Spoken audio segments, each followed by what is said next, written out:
very famous guy, American investigative journalist, activist, founder of We Are Change, a libertarian independent media organization, and very smart guy, and I count him as a friend. So it's always a pleasure to introduce a friend, Luke Rudkowski. Alrighty, well, welcome back, beautiful and amazing human beings. And wow, it's been 1 year, not much has changed. Jeff is still an a-hole, and we're both just idiots traveling to places that we kind of shouldn't be at, especially Somalia, which I'm going to get into a little bit here. But the main focus of my talk is going to be about the yellow vests.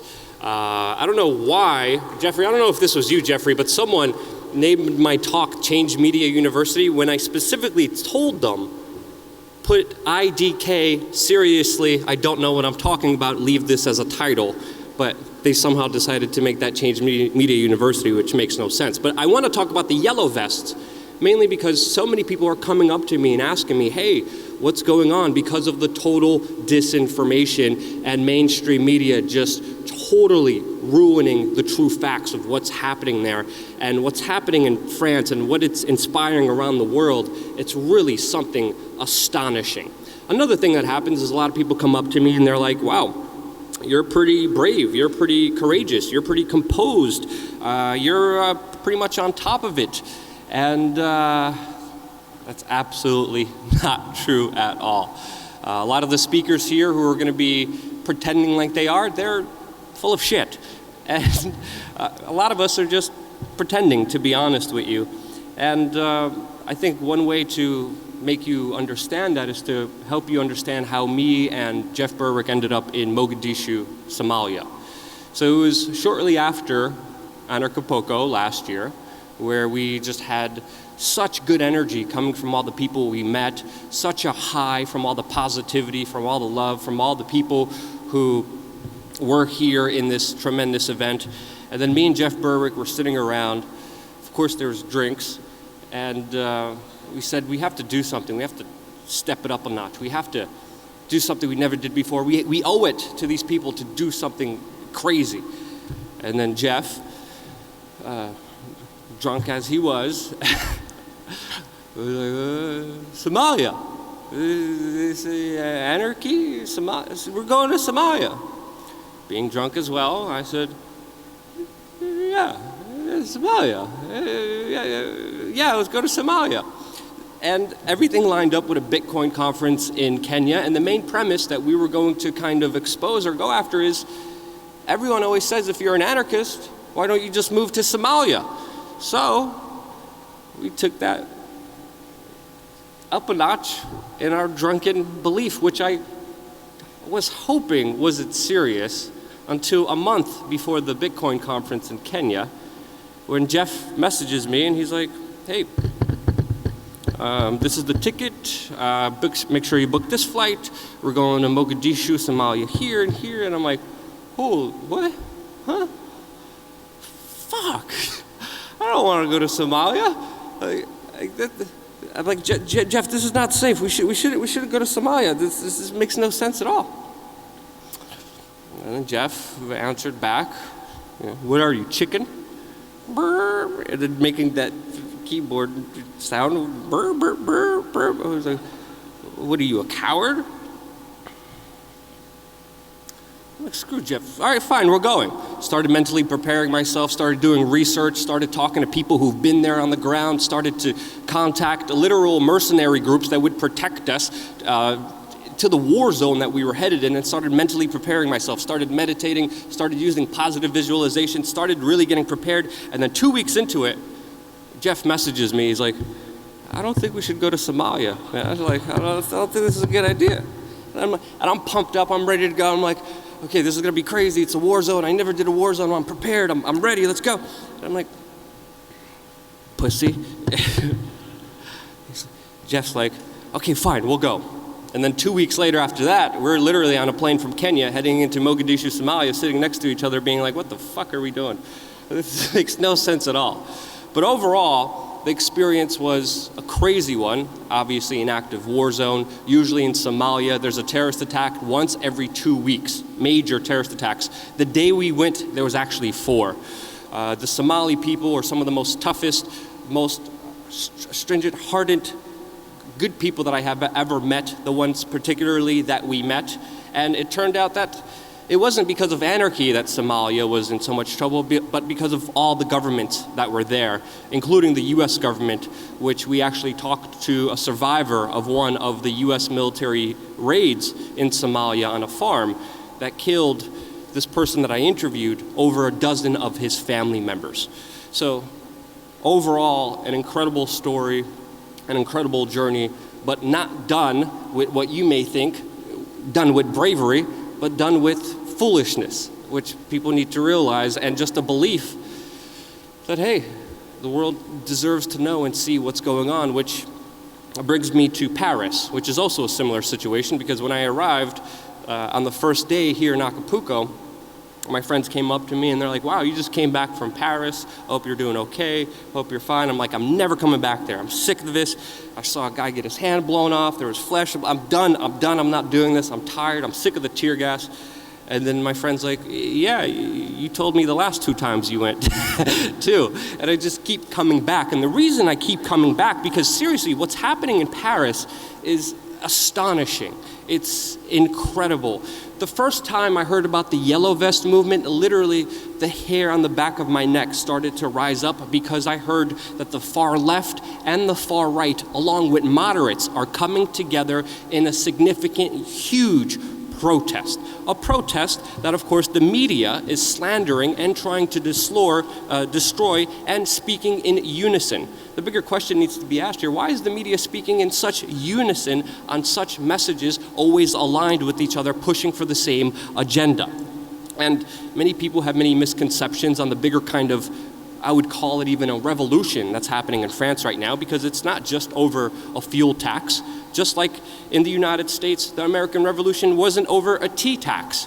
There's far more sophisticated, complex things happening on the ground there that, of course, people are not getting on the mainstream media. And being an independent journalist, if the mainstream media is not doing it, I could sit at home with my green screen and my fake lights and chatter and be angry about it, or I could go out there into the field, actually do something and be better than the mainstream media by replacing them and making them obsolete. And that's always my goal, and that's why I've been heading to Paris. Thank you.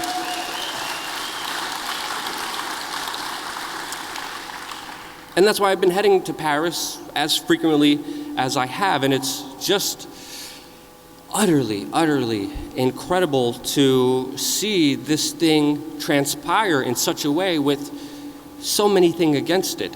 A lot of people are coming up to me saying, will they win? Will the French yellow vest prevail?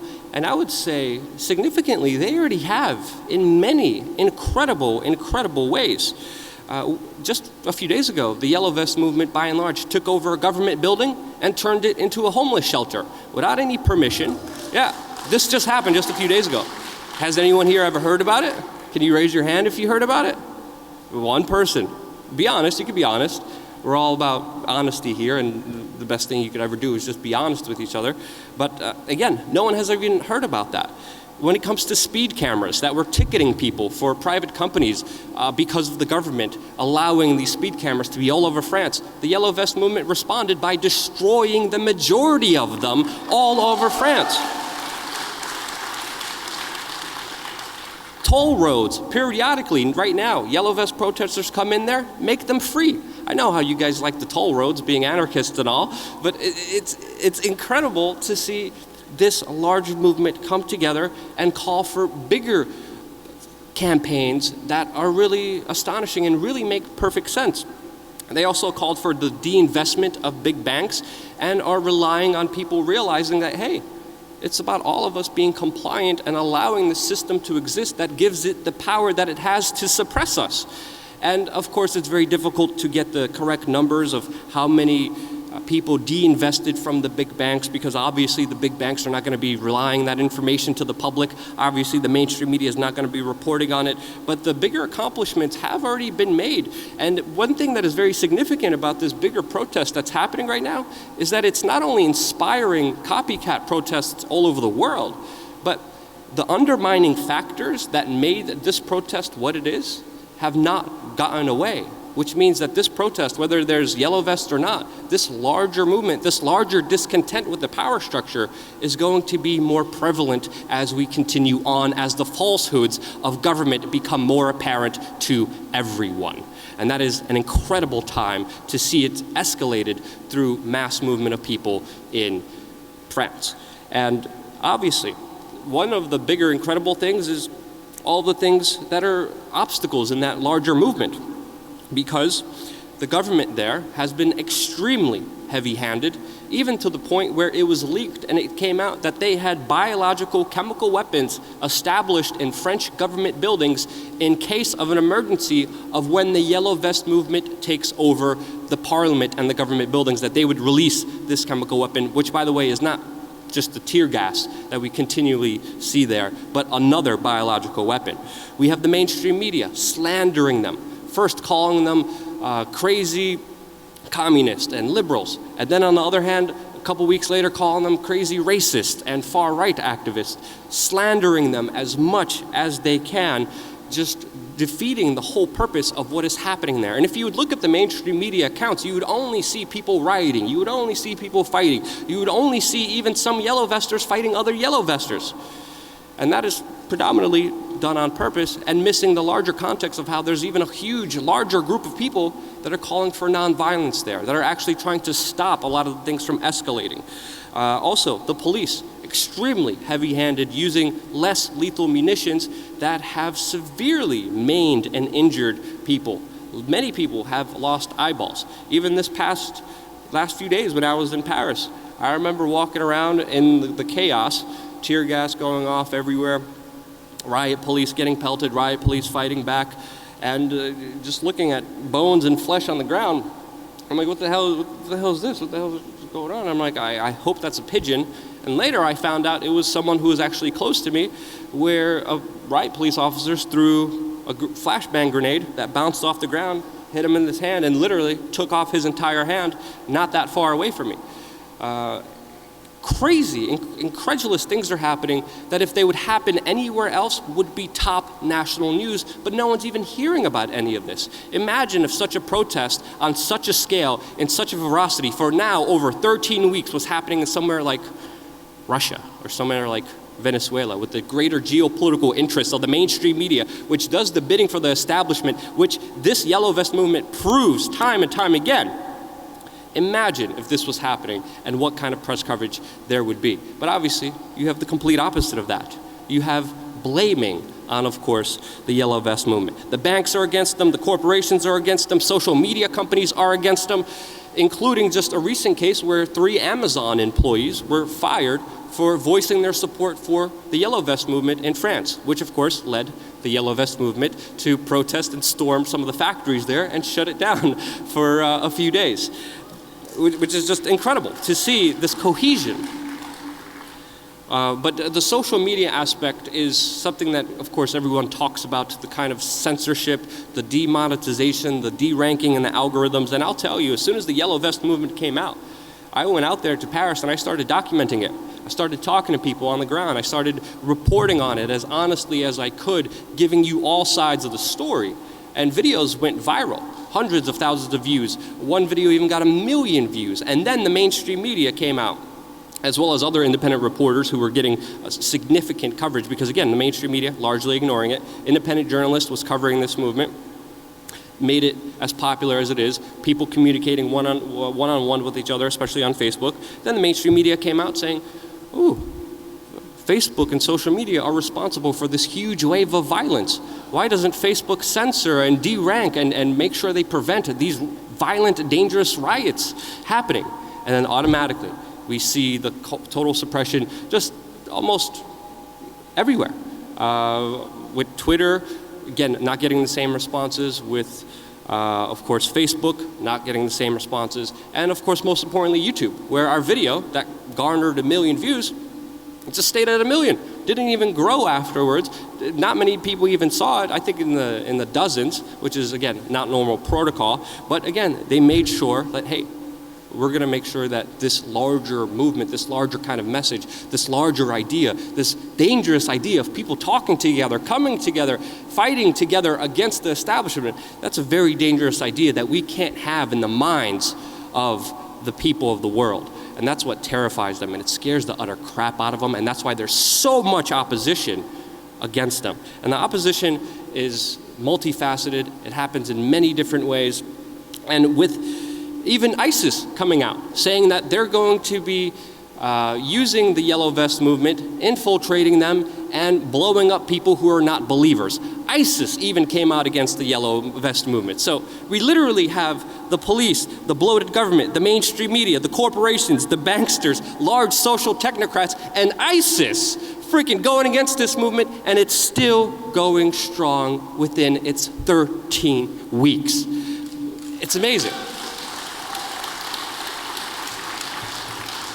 And there's many things to learn. Of course, this movement also reminds me of things that I've seen at Occupy Wall Street when I was there on the ground. It was a movement that was originally started against the 1% and then ultimately co-opted. Ultimately, it was attacked also not only violently by the police, but also with divide and conquer schemes, also with very underhanded techniques that many people would call COINTELPRO kind of activities. And then the agent provocateurs came in, spread violence, divided the leadership, and the movement was mainly seen as the kind of a leftist organization, when in reality, the origins of that entire movement wasn't so. There was Ron Paulers, there was End the Fetters, there was liberals, there was communists, there was a whole bunch of people just saying, hey, this system that we're all under, it's all false, it's all a big lie, it's all meant to screw us over and control us like we're on a farm, and we're sick of this. And that's the larger message that I'm seeing again reverberated with the Yellow Vest in France, and also at the same time, I'm seeing the same kind of underhanded tactics, where even now, members of the far left and far right, sometimes in some cities in France, are even fighting against each other.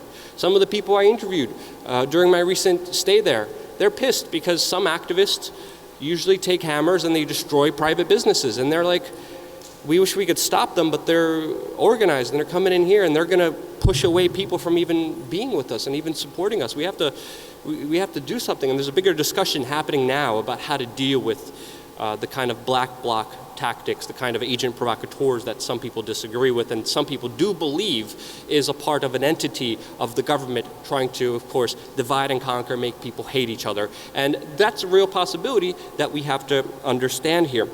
And we have to take seriously, because this is an important lesson to understand with future protests, with future movements that will be happening very soon. Because yet again, what happened in France, it's not just that one day there was a fuel tax and that people decided to take the yellow vest, which by the way are mandated by the French government that every French citizen who drives a car must have in his car for safety. Really, it's just extortion. Really, it's just ticketing, taxation people. And they just put that on. This is a larger movement of being like, hey, this is not fair what's happening. We're getting screwed over here, and it's time we stand up in unison. Now, personally, I do see the Yellow Vest movement not going away anytime soon, and definitely peaking in spring. But whether the movement is destroyed or not, already significant opposition has been thrown against it, and it hasn't been taken down. That's why I do believe in the spring we're going to see more of a yellow vest uprising, more of this idea of all coming together. But the bigger thing, the bigger learning lessons here I think we could all take away are pretty much very common sense that, hey, it's us versus a very few plutocrats who have this delusional belief that they own you. And that's not true, because you own yourself, because you're a sovereign, free individual, and we could decide this future together, moving forward in a cohesive, cooperative, peaceful way. And I think that future is possible, and I think the Yellow Vest movement has been proving that every week that they go out there. Yes, there's some hurdles. Yes, there's some speed bumps. Yes, there's a lot of disinformation. Yes, there's actually some communists and some leftists and some liberals and some conservatives and some Republicans and some pretty serious statists also a part of that movement. But a large portion of that movement has decided to let all those differences go and concentrate on the true power that's screwing them over.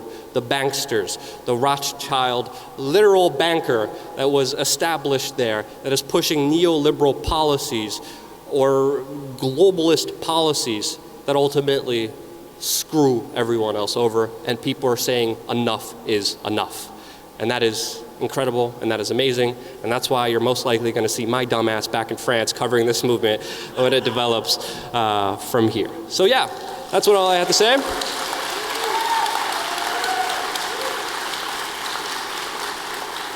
Again, just to clarify, I'm not a spokesperson of the Yellow Vest movement. I do not represent the Yellow Vest movement. The Yellow Vest movement is in itself. I'm only sharing the observations, and it's unfair for me to take credit for anything they did because they're their own country, they're doing their own thing. I do have 10 minutes left, so if you guys have any questions, I'll be more than happy to answer them about anything you guys want to ask me about, Somalia, Venezuela. I'm also doing a boot camp where I'm teaching kind of life advice and journalism, a weird kind of mix there.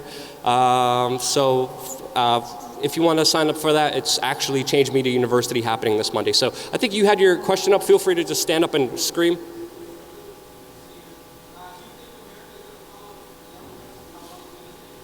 That's a very interesting question. As of now, no, with how polarized the politics are and how social media exists and is so prevalent here. And if you look at social media, what goes viral? What does the algorithm push? It pushes people fighting each other. It pushes drama. It pushes the libtards and the cuckservatives fighting each other out. It's meant to be like that on purpose, when real content that does resonate people is shut down. So as far as right now, the amount of social media control that is prevalent in the United States, I don't see it anytime soon. Potentially, during this next election, there's going to be a window, an opportunity for that to spur, for that movement to grow of larger discontent, but it will happen eventually, not in the next year, I believe, from my own personal experiences and covering protests for 15 years now. I think you had a question, and you, and then you. Yeah.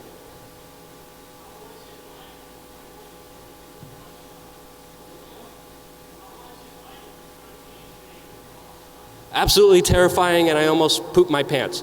The question is, how was it confronting Lord Jacob Rothschild? But afterwards, it was incredible. It was amazing. I made direct eye contact with him.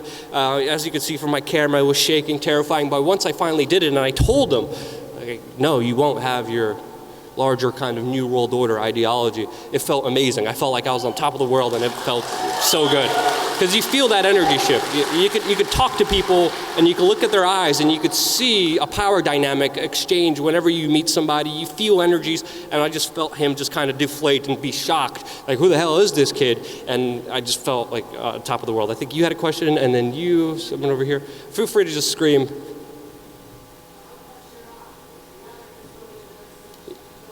Yeah, Tehran's an awesome place. You're going to be hearing speakers from Tehran. The town elder is actually coming in to give a presentation here. You guys definitely have to check that out. I met the guy, incredible person, incredible experience, and just also an incredible, high, beautiful energy in that country. Not that country, sorry. In the city of Tehran, in the larger state of Mochiakan, which I'm finally pronouncing right, which I butchered in my videos. But beautiful, beautiful place, and amazing idea that is also very similar to the kind of bigger Yellow Vest movement.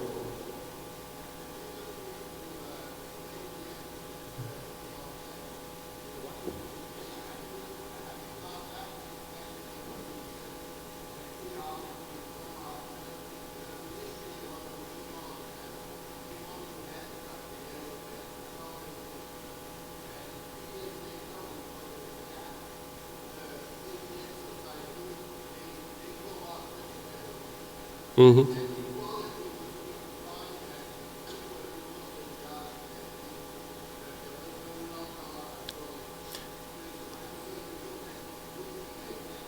Yeah, co-opting is another step. I don't think we're there yet because a movement has to be successful to be co-opted, but the co-opting efforts are to destroy it and suppress it first. Then comes taking it over from the inside, and that's another thing that I do believe happened at Occupy Wall Street, where the kind of bigger vocal voices were pushed out for these kind of more provocative voices and do that. But that's another phase that is phase 2 that I could get into in many complex ways and describe too, but that's a good thing to look out for as well, because any movement with good intentions could also be co-opted and have really bad negative intentions.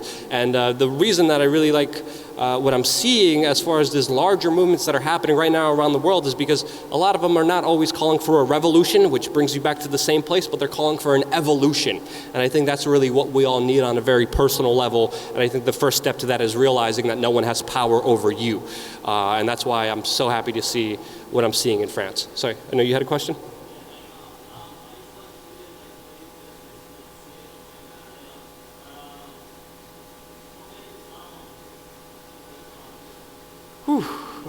A lot of trauma growing up in New York City, especially after 9/11. Seeing a lot of my friends pass away from the dust, with the government saying the air was safe to breathe. Don't worry. The media just ran with those lies. They knew it was untrue. They knew the buildings in New York City, the Twin Towers, were filled with asbestos. They didn't care. I was affected by that dust. I was affected by that cloud as well. I don't know what kind of health effects I'm going to have. It takes 1 nanoparticle of asbestos to create asbestosis, to create lung cancer. So more people have died because of the media's and government's lie about the air quality after 9/11 than did on 9/11. And I grew up as a teenager during that time, and seeing the realities of that and being shocked has caused a lot of trauma, a lot of pain, and that has been a very big motivating factor, because if they told the truth, so many people's lives would increase and be so much better. So there's again, trauma. I also kind of wanted to get into PTSD and trauma a little bit as well. That's also a big factor which contributes to a lot of damaging, self-sabotaging behavior. I guess one way you could describe some of the stuff I do is a part of that too. It's a whole complex issue to get into that I'm divulging into and talking to psychologists and trying to work out and comprehend myself. But this job's not easy, especially seeing flesh and bones. I was in France, I think it was 3 weeks ago, and there was a huge gas explosion that killed people that I was on the scene of.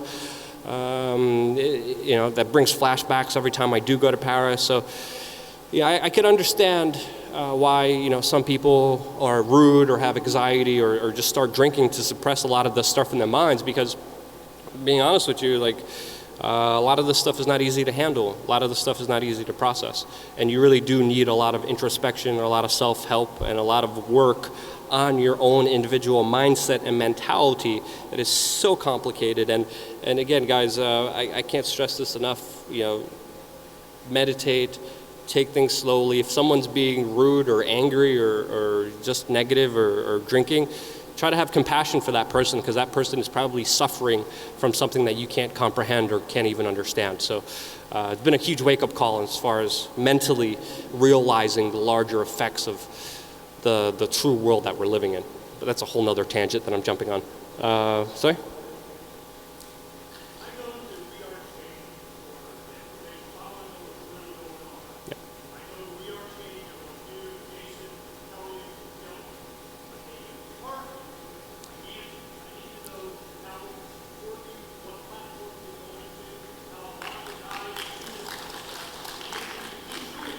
Well, that's a good question. Thank you. Should have planned that one, but I'm gonna have next speech. We'll do the same thing. But I appreciate that. I mean, all the support means the world to me, and it drives me to do what I do. A lot of the support comes organically from $5 donations, from Bitcoin donations, Dash donations. The small amount of single individuals doing something means the world to me and helps build us up. And it's really kind of a risky game thinking about it. Looking at insurance and medical bills and being like, oh crap, if something bad happens, I'm gonna be screwed here. It's not a very profitable business, but it's a business that allows me to sleep at night and allows me to do something that I think gives me a very fulfilling, crazy experience life, and that's why I love it. And all the support I get, I'm very grateful for. And the best way to do that is just on our website, on wearechange.org. We have a donate, page and link there, and any support I get, I'm very humble and I'm very appreciative of. And it's not just me, there's other people. My friend Ford is also in France right now. My friend Emily Molly, she's also there. I retweet them a lot, so they're on my Twitter accounts, and the work that they're doing there as well. So a couple days ago, I was there with Ford Fisher, Emily Molly, also great individuals who are there on the ground, who do speak English and are able to provide you the actual coverage of what's happening there. All right, we got a minute and 20 seconds. Anyone else with a question? Go ahead.